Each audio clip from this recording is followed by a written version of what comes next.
Halo teman-teman, jadi kali ini kita akan bahas mengenai RTX 4050 Ti. Sorry, maksudnya RTX 4060 desktop. Oke, jadi gua mau kasih data tambahan seputar hasil tes dan juga observasi kurang lebih sebulan terakhir gua dengan GPU ini.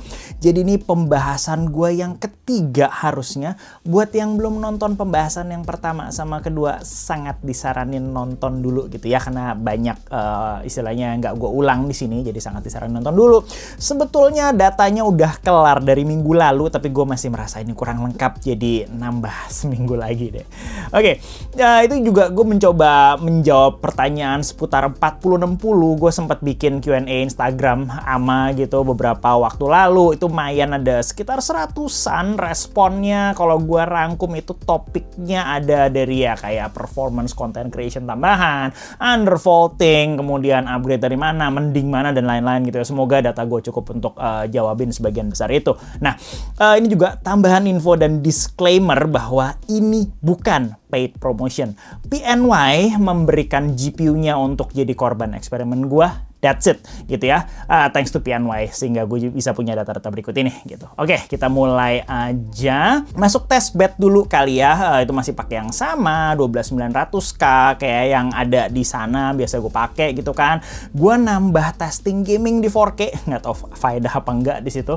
Sayangnya gue belum punya data pembanding ke kayak GPU RX 6600, RTX 2060 last gen, gitu kan. Dan beberapa topik nanti akan ada di timestamp gitu ya. Silahkan skip ke bagian yang kalian cari gitu ya, hingga videonya kepanjangan. Sip. Oke, kita akan mulai bahas korban eksperimen kita kali ini, yaitu RTX 4060. Ini desainnya dari si PNY. Ini nama produknya adalah PNY GeForce RTX 4060 8GB Verto Dual Fan DLSS 3. Itu sampai ada kata DLSS 3 di nama produk, dijual sekali itu DLSS 3. Nah, ini bentuk fisiknya dia dual fan, ini bagian belakang ada metal backplate.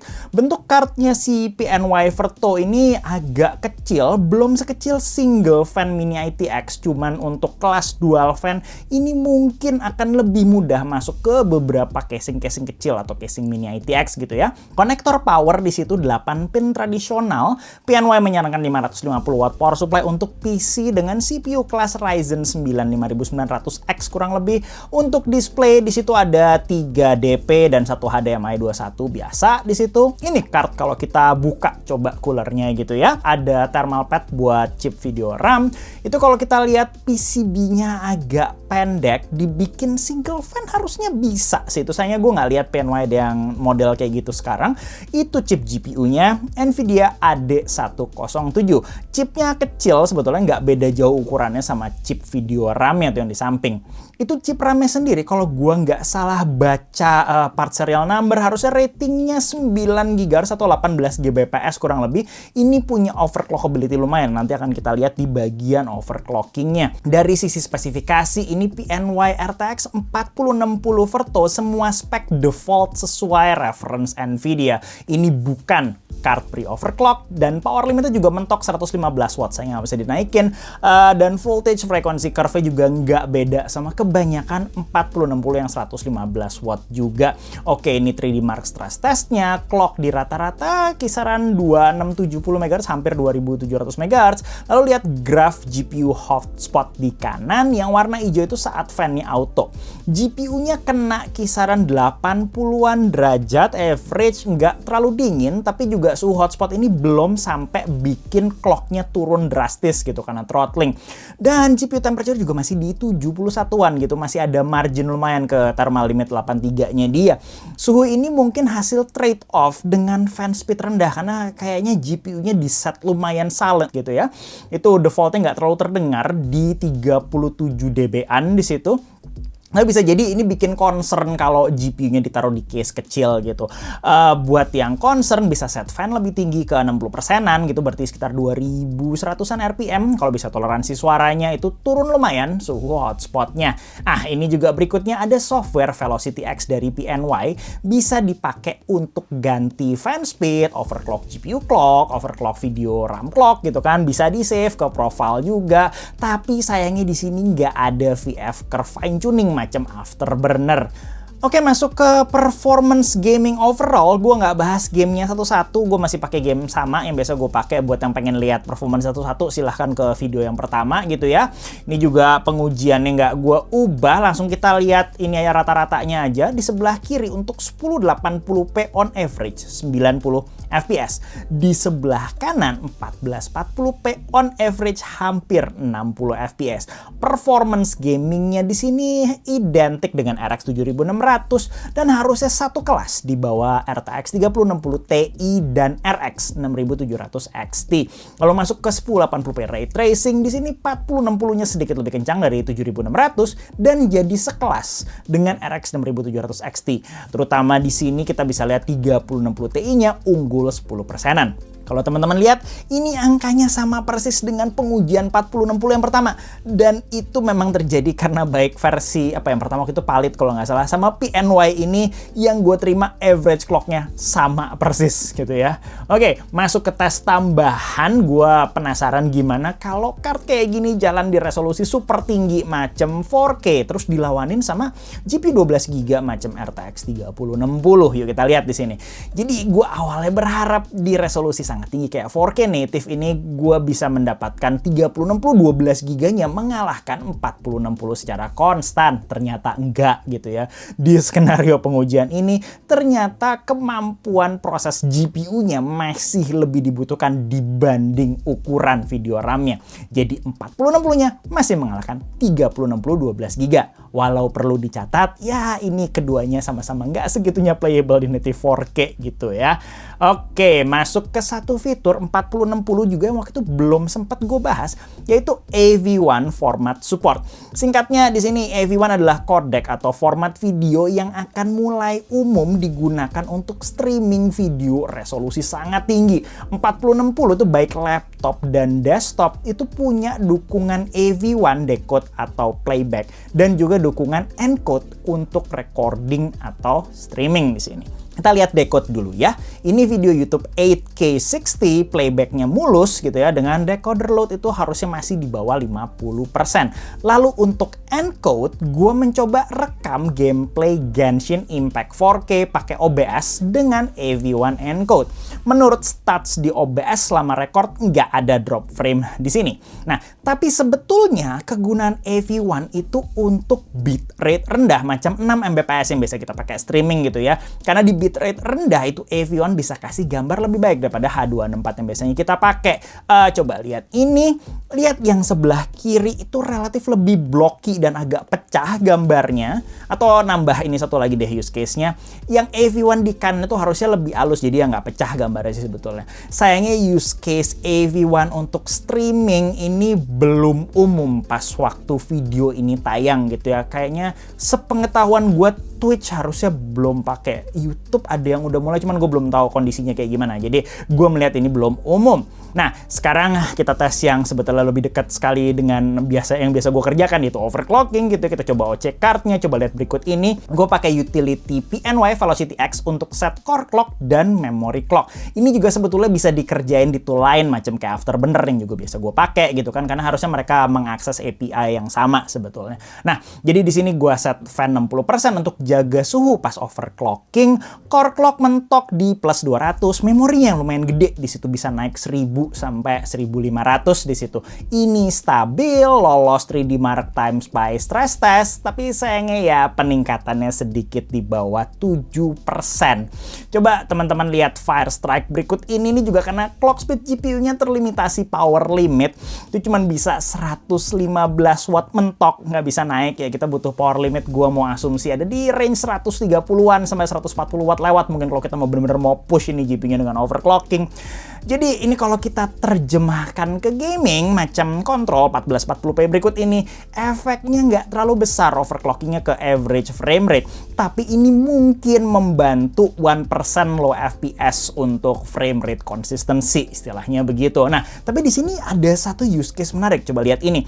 Ini di Adobe Premiere Export gua, memori OC aja, nggak usah GPU OC itu udah bikin peningkatannya lumayan, lebih dari 10%. Memory doang tuh ya. Nah, untuk workload 2 menit 14 detik ini bedanya kecil ukuran detik. Tapi ya kalau gue bikin workloadnya ini kita panjangin ke ukuran 20 sampai 30 menit ya beda ekspornya bisa menit gitu. Soalnya di atas 10% gitu ya. Sekarang kita akan masuk Q&A. Pertanyaan ada banyak tapi gue coba rangkum jadi beberapa topik. Oke, masuk ke Q&A. Di sini ada topik yang banyak ditanyain. Yang pertama itu adalah seputar video RAM 8 GB itu akan masalah apa enggak. Ini udah ditanyain jauh-jauh sebelum amanya gue bikin gitu ya, sejak waktu video pertama 4060 gue bikin. Dan ini harusnya ada hubungannya dengan PCIe Gen 3. Nanti jadi disimak dua topik ini ya, antara video RAM 8 GB dan juga PCIe Gen 3. Oke, kita lihat skenario gaming dulu kali ya. Coba lihat data ini. Ini 1% low FPS atau minimum FPS, bukan average FPS ya. Itu dari 4060 8 GB dan 3060 12 GB. Jalan game test yang biasa gue pakai di 1440p. Cukup mudah untuk lihat bahwa 4068 GB unggul di semua game ini. Apakah berarti 8 GB pasti baik-baik aja? Tunggu dulu, bukan gitu baca datanya.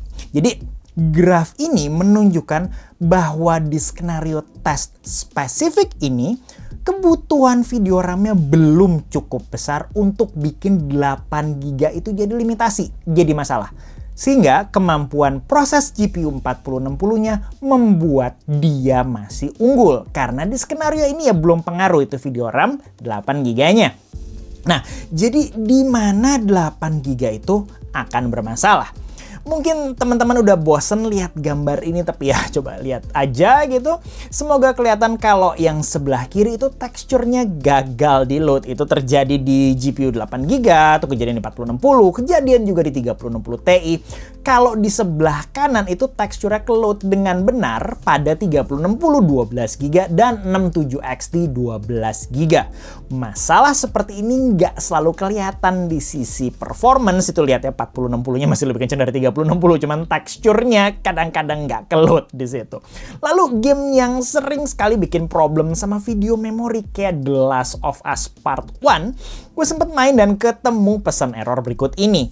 Jadi akhirnya nemu kondisi dimana masalahnya udah bukan performance kayak stuttering gitu atau teksturnya hilang, tapi crash ke desktop pas main di 1440p Ultra. Ini jarang banget sebetulnya kejadian. Kebetulan aja pas waktu gue lagi ngetes setelah beberapa minggu itu kejadian pertama kayak gini gitu. Jadi nggak setiap kali ya kejadian kayak gini. Tapi ini juga sebenarnya kita sudah menjalankan gamenya di setting dimana gamenya juga udah kasih warning sebenarnya ke usernya kalau settingnya itu jauh di atas video RAM yang disediakan sama sistem. Jadi masalahnya udah dicari sih di situ.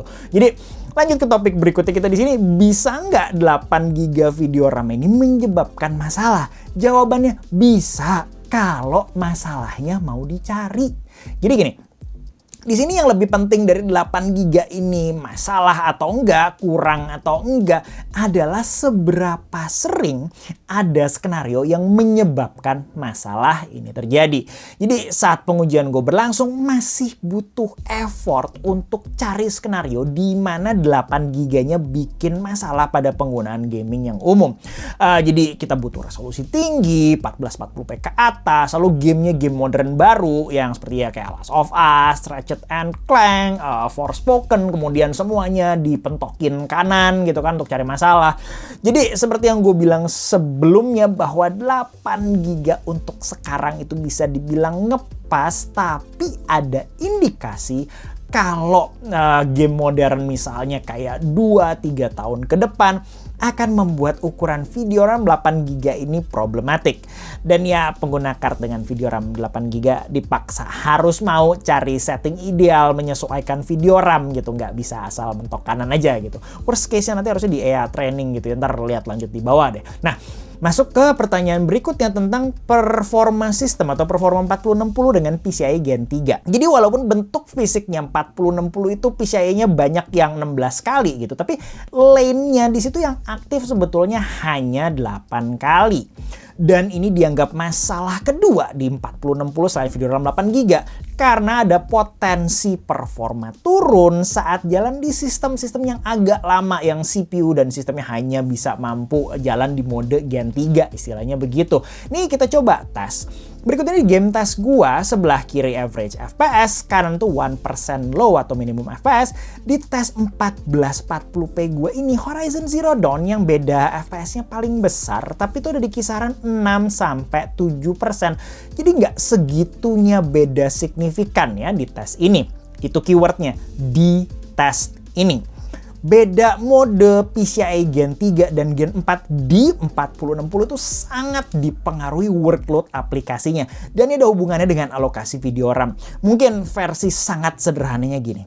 Saat ada alokasi video RAM besar sekali, jauh melebihi jumlah video RAM yang ada di cardnya gitu ya, sistem akan mengizinkan GPU untuk istilahnya kayak meminjam RAM sistem, dan ini berarti GPU akan berkomunikasi ke RAM sistem lewat slot PCIe.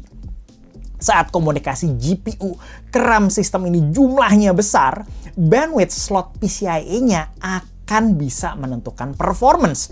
Mungkin contohnya kita lihat berikut ini aja. Ini ada dua game yang beda, dua-duanya jalan 1440p. Ini pertama Shadow of Tomb Raider. Kita bisa lihat yang jalan di PCIe Gen 3 dan Gen 4 hampir nggak ada beda. Itu gue bisa bilang run variation sih. Kiri kanan tuh hampir nggak ada beda performance yang noticeable. Tapi kalau kita ganti gamenya jadi The Last of Us, kita bisa lihat beda performance antara PCIe Gen 3 dan Gen 4 jauh sekali di situ. Lebih di atas 15-20% ada kali di situ. Ya sebenarnya kalau kita misalnya masih pakai sistem yang pakai Gen 3 gitu, kemudian pakai 4060, ada cara meminimasi kondisi begini sih, tapi ya caranya adalah istilahnya kayak menyesuaikan workload-nya untuk dia nggak pakai video RAM jauh di atas 8GB yang disediakan 4060. Cuman kadang-kadang ya ada beberapa yang memang meminta load segitu gedenya ke video RAM-nya gitu kan. Dan sebagai catatan tambahan, ini PCIe Gen 3-nya jalan di Intel Core i9 12900 ke atas bed gua. Jadi kalau teman-teman pakai CPU lebih tua, misalnya kayak apa ya, kayak Core i5 Gen 7 gitu, kemudian pakai Ryzen 5 2000 series gitu ya, sama-sama masih Gen 3 gitu ya, performance bisa beda sama 12900K gua gitu. Jadi kalau teman-teman ketemu skenario kayak begitu, bisa jadi yang salah bukan cuma PCIe Gen 3-nya, tapi salah CPU-nya juga. Oke, kita lanjut masuk ke penggunaan GPU ini di luar gaming, karena pertanyaan berikutnya adalah sebagus apa GPU ini untuk macam-macam content creation. Di sini 4060 itu sebetulnya agak-agak hit and miss. Coba lihat tabel Premiere berikut ini. Dia kalah sama 3060 12GB, dan ini kelihatan terjadi karena memory bandwidth gitu ya, bukan video RAM. Tuh kalau kita overclock si istilahnya 4060 memorinya itu bisa naik skor Premiere-nya gitu. Selanjutnya gue nyoba nambah beberapa testing di beberapa aplikasi. Pertama DaVinci Resolve Free dulu kali ya, versi 18.5 itu. Gue ekspor video Blackmagic RAW 4K 24fps ke YouTube, dan 3060 12GB-nya kelihatan unggul, kisaran 9% itu di ekspornya harusnya. Tetap unggul 3060 di sini, tapi bedanya nggak sejauh saat kita ekspor di Premiere. Kemudian gue lanjut coba-coba software Unreal Twinmotion, coba ekspor image karena ini berat sekali ke GPU. Dan waktu ekspornya kebalik gitu ya, maksudnya unggul 4068 GB-nya di sini, kisaran 10%, dia lebih unggul dari 3060. Lalu gue coba nambah satu software lagi, D5 Render. Pertama-tama coba versi benchmark integrated-nya gitu ya. Di sana 4060-nya unggul cukup lumayan, lebih dari 10% gitu kan dibanding RTX 3060, dan gue penasaran, gue cek lagi, gue coba jalanin project sampelnya untuk ekspor gambar, dan ternyata benar RTX 4060-nya masih lebih kencang di sini. Jadi, kesimpulan pendek untuk content creation, yang pertama adalah untuk 4060, kalau pekerjaan content creation-nya mengandalkan istilahnya kayak memory bandwidth seperti beberapa workload video encode kayak tadi di Premiere, kayak tadi di DaVinci Resolve, si 4060-nya akan agak bubar di sini. Dia akan kalah sama macam-macam 3060 12GB ya, apalagi kayak 3060 Ti gitu ya, yang istilah memory bandwidth-nya jauh lebih gede. Tapi kalau workload-nya lebih butuh kemampuan proses GPU-nya aja gitu, apalagi melibatkan akselerasi ray tracing spesifik gitu dengan optimalisasi ke 4060 ke atas, itu 4060-nya bisa lebih kencang dari 3060. Nah, kalau kita bicara content creation dari sisi lain macam kayak generative AI yang mulai rame sekarang macam Stable Diffusion gitu kan, gue bikin benchmark untuk generate waifu gitu yang gue sebut dengan nama waifu bench. Ini kita akan ketemu dua data yang sedikit agak membingungkan atau kontradiktif. Coba kita lihat aja deh. Jadi yang pertama untuk inference atau generate istilahnya di sini 4060-nya nggak punya masalah di sini. Dia kencang sekali bahkan bisa mengejar 3060 Ti. Di situ jauh lebih kencang dari 3060 polos 12 GB. Buat mainan generate atau inference image aja 4060-nya kencang di sini. Tapi tunggu dulu. Ada satu skenario yang gue sempat cari selain inference, yaitu skenario yang kita sebut dengan training. Mungkin secara sangat singkatnya di sini training itu kita kayak coba bikin custom model atau custom checkpoint dari sebuah dataset gitu. Jadi gue membuat sebuah custom model untuk generate gambar dengan karakteristik tertentu macam di kanan atas itu, kali ada yang kenal gitu ya. Yang tertarik untuk Google Topik ini namanya Dream Booth Training, harusnya semoga gue nggak salah topik di situ. By the way, itu teman-teman nggak salah lihat resultnya di situ ya. 3060 12 GB-nya itu 4 menit pas training modelnya, 4 menit. 4068 GB-nya lebih dari 40 menit. Gue bisa meyakinkan teman-teman itu bukan salah tes, ini tes sudah diulang 4-5 kali menghabiskan waktu gitu kan. Bisa separah ini bedanya karena spesifik AI training ini biasanya butuh ukuran memori besar dan inilah performance, istilahnya performance penalti yang parah sekali yang terjadi saat ukuran video memori di graphic card-nya kurang gitu. Bagus tuh masih jalan, nggak crash out of memory gitu kan. Dan sangat perlu dicatat di sini kalau workload training yang gue pakai ini, nah memang training secara umum gitu ya, memang biasanya minta video RAM besar dan ada beberapa parameter lain macam kayak apa istilahnya X-formers optimization gitu dan lain-lain mungkin bisa membuat pemakaian video RAM-nya nggak separah ini. Jadi ini adalah workload AI yang sengaja dicari untuk kasih lihat kondisi worst case di mana 8 GB-nya segitunya nggak masuk dan jadinya akhirnya performance-nya lambat sekali gitu. Keywordnya di sini worst case gitu ya.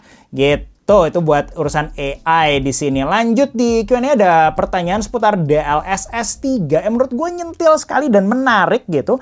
Apakah DLSS 3 cuman gimmick gitu dan bagusan DLSS 2? Mungkin buat gambaran singkat, kita lihat tes Ratchet and Clank berikut ini kali ya. Tuh ada macam-macam, ada yang DLSS mati, ada yang jalan pakai DLSS 2, dan screen paling kanan itu pakai DLSS 3 frame generation. Kelihatan naik ya frame rate-nya. Bentar, tunggu dulu. Ada harga yang istilahnya harus dibayar untuk extra frame rate di sana. Jadi kita lihat berikut ini. Nah, itu kita bisa lihat jadi di situ ada frame rate kemudian yang kita sebut dengan input latency. Secara singkat di sini DLSS 3 memberikan frame rate tinggi tapi ini dibayar istilahnya dengan input latency lebih besar. Input latency ini singkatnya apa ya? Jarak antara waktu input, misalnya kayak kita gerakin mouse gitu atau mouse klik sampai ada action di layar. Jika nilai input latency ini tinggi, maka kontrol dari game tersebut rasanya kayak nggak responsif, istilahnya kayak begitu. Ada pengguna yang sensitif banget sama input latency ini, jadi kalau dia naik itu penggunanya langsung ngerasa nggak nyaman. Ada yang masih bisa toleransi, jadi ini beda-beda tiap gamer, beda-beda juga tiap game. Gitu ya.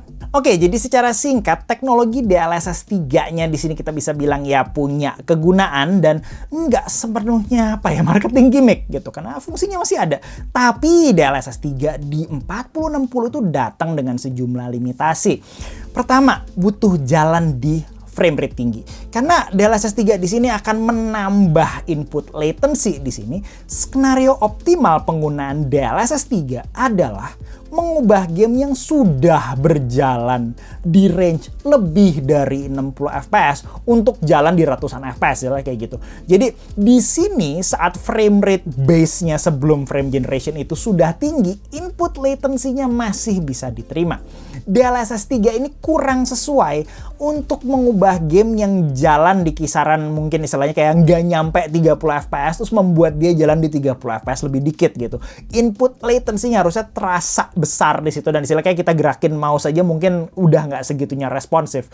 Dan sebagai tambahan juga, menjalankan DLSS 3 di frame rate tinggi itu bagusnya akan mengurangi motion artifact istilahnya, supaya dia motion artifact-nya less noticeable istilahnya. Untuk tahu soal DLSS 3 artifact, lihat video yang pertama ya, di 4060, agak lama kalau dijelasin lagi di sini. Nah, yang kedua di sini DLSS 3 itu butuh high refresh rate display ya, kayak 120 Hz ke atas gitu, yang punya variable refresh rate. Itu penting sekali gitu. Ini karena waktu DLSS 3 dinyalain frame generation-nya, biasanya gamenya akan mematikan VSync gitu, sehingga menjalankan DLSS 3 pada fixed refresh display ya biasanya akan menghasilkan tearing istilahnya kayak gitu. Dan untuk tambahan juga di sini, ada skenario tertentu frame generation itu umumnya lebih banyak makan alokasi video RAM ke GPU gitu. Coba lihat ini. Ini kondisi worst case di mana DLSS 3-nya kasih sedikit stutter di minimum frame rate. Itu di Ratchet & Clank yang emang makan VRAM besar di 1440p gitu ya. Jadi ada problem masalah minimum frame rate di sini ya, karena alokasi video RAM-nya jadi besar gara-gara DLSS 3. Di 1080p untungnya nih nggak kejadian. Jadi pengguna 4060 juga mesti lihat gamenya mereka saat jalankan DLSS 3 tersebut, video RAM consumption-nya kayak gimana gitu. Itu yang mereka harus lihat juga. Oke, berikutnya salah satu pertanyaan yang juga paling banyak masuk untuk 4060 adalah seberapa irit VGA-nya setelah di undervolt gitu. Oke, coba lihat berikut ini. Untuk undervolt kita pakai tool macam Afterburner gitu ya, bisa kontrol voltage frequency curve atau VF curve gitu. Seperti kebanyakan 40 series, ada batas bawah voltage di 4060 kisaran 875 mV sampai 900 mV gitu, nggak bisa di bawah ini sayangnya. Gue melihat 0,9 volt atau 900 mV jalan di 2,6 GHz atau 2600 MHz itu nilai ideal buat card gue. Ini sebetulnya nggak bisa digeneralisasi, cuman gue ngelihat kebanyakan 4060 gue baru ngetes sekitar 3-4 yang mirip-mirip kayak gini stabilnya gitu. Jadi setiap hardware tuh biasanya akan punya titik optimal undervoltingnya masing-masing, cuman setting ini mungkin istilahnya bisa dicontek untuk istilahnya untuk starter gitu. Nah, ini gue mencoba masukin itu PNY 4060 ke casing Mini ITX gue NZXT H1 dan coba lihat efek undervolting. Untuk pembanding itu ada, cuman kalau kita kurangin powernya juga pakai 90% power gitu buat pembanding, tapi kita akan lebih banyak lihat data manualnya sih ya. Kita lihat 3D mark per watt pojok kanan bawah, itu undervolt yang performance per wattnya paling tinggi. Itu ada di manual undervolt 2,6 GHz 0,9 volt tadi. Performance-nya turun sedikit sekali, cuman turun 3% dari default, tapi power-nya turunnya 15%. By the way, itu total system power ya, bukan GPU only power. Ini kalau kita cuman pengen GPU only power, gue hitung GPU lewat HW Info Sensor. Undervoltnya bikin dia sedikit di bawah 100 watt ya, kita hitung 100 watt aja lah itu ya. Sayangnya nggak bisa turun-turun banget karena voltage minimumnya ya di 875 sampai 900 mV, nggak bisa 0,75 volt ke bawah gitu macam kayak RTX 30 series gitu ya. Dan berikut ini tambahan bacaan direct power dari tool namanya Piket gitu ya, untuk baca power dari GPU aja secara hardware. Kita bisa lihat bacaannya sedikit lebih tinggi daripada bacaan software HW Info, cuman ya kita bisa bilang itu agak-agak mirip gitu ya. Nah, dengan karakteristik power kayak begini, tidak sulit untuk menempatkan 4060 sebagai GPU yang saat ini kelihatannya performance per wattnya salah satu yang paling tinggi.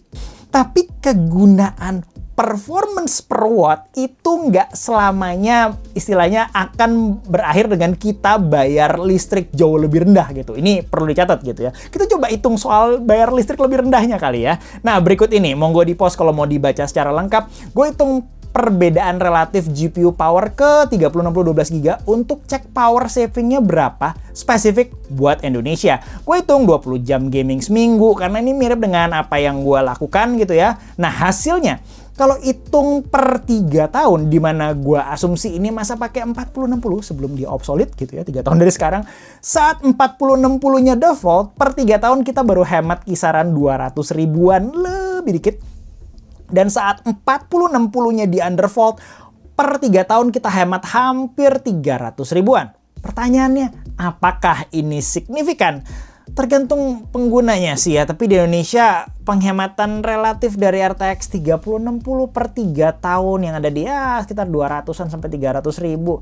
Agak susah menjadikan penghematan ini sebagai alasan beli GPU-nya gitu ya. GPU-nya memang lebih efisien, cuman nggak segitunya efisien sampai kita akan jauh sekali bayar listrik jauh lebih murah gitu. Itu yang perlu diketahui kayaknya. Nah, hemat dayanya si 4060 itu efeknya bagi gue pribadi kelihatannya bukan untuk bikin listrik jadi lebih murah sebetulnya, tapi ini jadi bisa masuk ke mana? Misalnya kayak PC small form factor gitu, tanpa GPU-nya jadi penghangat casing gitu ya biasanya. Nah, ini juga bisa masuk ke PC-PC agak tua yang mungkin power supply-nya di kelas 500 watt gitu kan. Jadi usernya mungkin nggak segitunya khawatir untuk, kalau gue upgrade GPU, gue perlu upgrade power supply juga apa enggak. Mereka bisa pakai power supply lamanya. Dan juga misalnya kayak tadi di small form factor ada beberapa power supply yang mungkin agak kecil, kayak 300 sampai 400 watt. Di beberapa konfigurasi spesifik bisa jadi 4060 masuk di kondisi kayak gini gitu. Dan sebenarnya power yang kecil ini bisa membuat fisik GPU-nya jadi kecil, karena berarti GPU-nya bisa didinginkan lebih mudah gitu kan istilahnya. Tapi gue belum melihat versi single fan mini ITX dari PNY sayangnya di sini. Nah, sekarang kita akan coba jawab pertanyaan berikutnya. Apakah si 4060 ini worth it? Dan ini kenapa sampai GPU-nya dibuat gitu? Buat apa gitu? Untuk siapa gitu? Dan tentu sebaliknya, ini GPU tidak untuk siapa, nggak cocok buat siapa gitu. Mulai dengan yang nggak cocok untuk siapa dulu kali ya. Nah, jadi gua menilai 4060 itu nggak cocok bagi, pertama, user yang punya atau berencana punya monitor atau display resolusi tinggi kayak 1440p atau 4K. Lalu main game AAA, selalu cari mentok kanan dan nggak mau pakai upscaler macam DLSS. Yang kedua, user yang pekerjaan hariannya bekerja dengan workload video editing macam kayak Premiere atau Resolve, di mana export time jadi prioritas bagi mereka. Dan yang ketiga adalah user yang ingin mengerjakan skenario deep learning dengan workload yang membutuhkan video RAM besar macam training gitu. User yang skenario pakainya salah satu dari 3 yang gue sebut tadi, sangat disarankan cari alternatif selain 4060 gitu. Jauh-jauh dari 4060 karena mereka mungkin akan kecewa dan nggak puas gitu pakai 4060 gitu kan. Nah, tadi yang nggak cocok sama 4060. Apakah ada yang bisa cocok? Agak susah, tapi bisa dicari sebetulnya. Ini berarti user yang monitornya 1080p, nggak ada rencana upgrade display sama sekali dalam 2-3 tahun ke depan. Kemudian kalau dia pakai 1440p juga dia mau pakai upscaler kayak DLSS, serta dia nggak selalu butuh detail mentok kanan, ya bersedia cari setting grafis buat menyesuaikan grafik cardnya gitu kan. Dan akan sangat membantu kalau user ini sistemnya udah pakai PCIe Gen 4 gitu. Dan juga ada beberapa user yang mungkin butuh CUDA untuk akselerasi tertentu gitu, walaupun spesifik buat content creation ya 4060 baru faedah di skenario rendering, di mana mungkin RT core-nya lebih dimanfaatkan di situ. Karena buat macam-macam Adobe kita lihat 4060-nya nggak lebih kencang udah 3060. Dan bagi pengguna yang efisiensi dayanya tuh dianggap jadi prioritas gitu, entah buat ganti GPU lama dengan power supply kecil atau sistemnya small form factor gitu. Lalu kita lanjut ke bagian paling penting pemilihan VGA, yaitu mending-mending gitu. Banyak tuh di Q&A kemarin gitu, mau mending-mendingan sama siapa gitu, upgrade dari mana gitu. Mending-mendingan dulu kita di sini, dan gua kemarin lihat ada 3 kandidat mending-mending yang harganya mirip sama si 4060. Jadi 4060 lawan RX 7600, 4060 lawan 3060 12GB, dan 4060 lawan RX 6700 XT. Sebetulnya juga ada RTX 3060 Ti, cuman gua nggak lihat ada banyak di situ. Mulai dulu kita dengan 4060 lawan RX 7600 di sini. Pas video ini tayang, gue nggak mau milih dua-duanya. Sama-sama nanggung, sama-sama punya limitasi gitu. Untungnya si RX 7600 sedikit lebih murah. Keduanya adalah GPU yang mengingatkan gue bahwa GPU mid-range 2023 dari AMD dan Nvidia itu sama-sama punya kompromi. Dan misalnya harus dipaksa milih, dipaksa banget nih gitu. Kalau prioritasnya adalah value, dan misalnya harga 7.600 itu ada di kisaran 80%-nya si 4060, berarti bedanya lumayan jauh gitu ya. Bisa jadi 7.600 ya unggul di value. Mungkin skenario idealnya adalah kalau 4060-nya di 5 juta, 7.600 di 4 juta kecil. Itu mungkin toleransi yang bisa gue kasih ke si 7.600-nya gitu. Itu kalau prioritasnya value. Kalau prioritasnya adalah fungsi dan fitur ya kelihatan 4060-nya unggul di situ ya. Jadi ada CUDA, kemudian ray tracing-nya lumayan working di resolusi rendah. Dan ada support ke beberapa software-software macam AI gitu tuh, supportnya relatif lebih beres di Nvidia. Mending kedua, 4060 lawan 3060 12GB. Ini pilihannya juga agak nggak enak ya, jadi 4060 itu GPU-nya lebih kenceng, fitur lebih banyak, dia lebih power efficient. 3060 unggulnya di memory bandwidth dan video memorinya besar, gitu 12GB. Harga 3060-nya agak berangsur turun, belum bisa dibilang jauh lebih murah dari 4060 sih kayaknya. Tapi kalau gue disuruh milih 4060 sama 3060 12GB, gue condong ke 3060 12GB, tentu dengan beda harga yang jauh gitu ya. Kalau jadi beda harganya agak tipis, mungkin salah satu di antara kedua bisa dipertimbangkan, cuman gue condong ke 3060 12GB kalau harganya lebih beres. Nah, mending ketiga, 4060 lawan RX 6700 XT 12GB. Ini jawabannya lebih hitam putih harusnya. Kalau usernya hanya gaming, tidak membutuhkan akselerasi CUDA sama sekali, lalu bisa toleransi troubleshooting kalau mereka digangguin sama Windows Update yang gangguin driver gitu kan. Dan juga 6700 XT-nya masuk 5 jutaan atau kalau bisa lebih kecil atau di bawahnya gitu. Gua akan langsung pilih 6700 XT. Berikutnya pertanyaannya, upgrade dari mana? Ini pertanyaannya agak tricky susah juga gitu ya. Yang akan merasakan manfaat upgrade ke 4060, gue mau asumsi itu harusnya dari GPU yang udah agak lama harusnya. Jadi kalau teman-teman pakai GTX 10 series macam kayak Pascal, GTX 1060, kemudian GTX 16 series macam kayak 1650, kemudian di situ apalagi RX 400 series atau RX 500 series Polaris, kemudian Radeon RX 5000 series macam kayak RX 5500 XT gitu. Kayaknya upgrade ke level 4060 itu terjustifikasi dari sisi performance dan juga fitur gitu ya. Yang susah itu kalau dari macam-macam RTX 2060, RTX 3050, kemudian GTX 1660 Super ke atas gitu. Gua 50-50 di sini sebenarnya karena perbedaannya ya ada dan bisa jadi kerasa gitu. Cuman gua personalnya akan tahan diri mungkin dan nabung untuk GPU di kelas atasnya si 4060 kalau mau bilang ini bener-bener upgrade gitu yang umurnya panjang juga di atas 3 tahun istilahnya. Nah, untuk pengguna RX 6600 series, kemudian RTX 3060, gue tidak melihat sebuah 4060 itu sebuah upgrade gitu. Bahkan mungkin sebuah side grade aja nggak segitunya. Jadi ya, istilahnya untuk pengguna RX 6600, RTX 3060, ngapain nyari 4060 gitu. Gue tidak lihat ada alasannya di situ. Oke, berarti semuanya udah kelar. Sebulan main-main dengan 4060 gitu. Jadi apakah dengan sebulan ini istilahnya pendapat gue berubah gitu soal 4060? Jawabannya enggak gitu. Jadi GPU ini adalah GPU nanggung gitu, dan pengujian gue di sini cuman istilah kayak apa ya, nambah data gitu, di mana sih 4060 nih kencang di mana, kemudian lemah di mana gitu. Jadi 4060-nya masih kelihatan tetap jadi GPU dengan kompromi, itu keywordnya 4060 gitu. Jadi ada skenario penggunaan di mana komprominya bisa ditoleransi dan ada yang enggak gitu, nggak bisa ditoleransi istilahnya.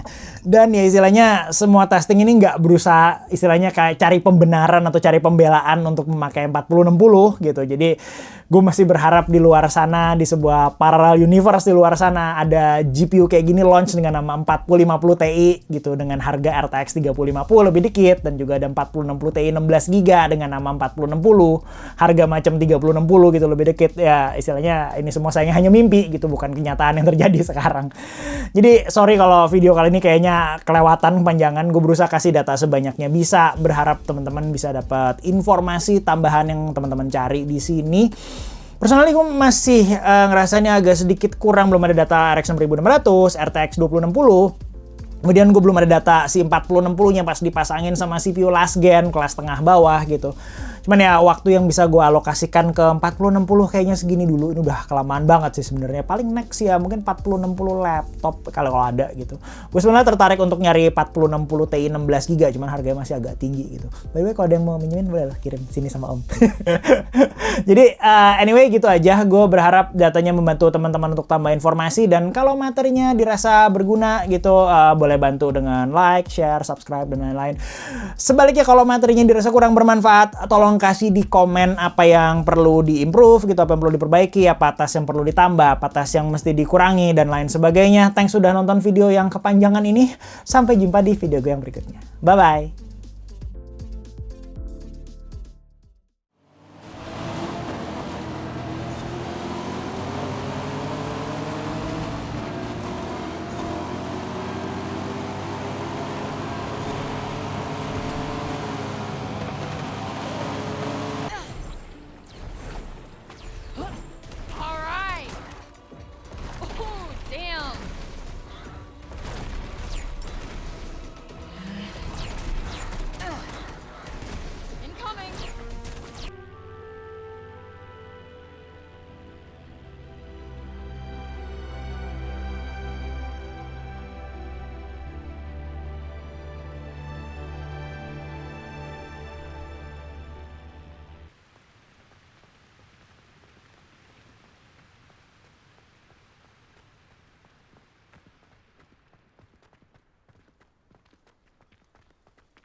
wish he was doing a worse job.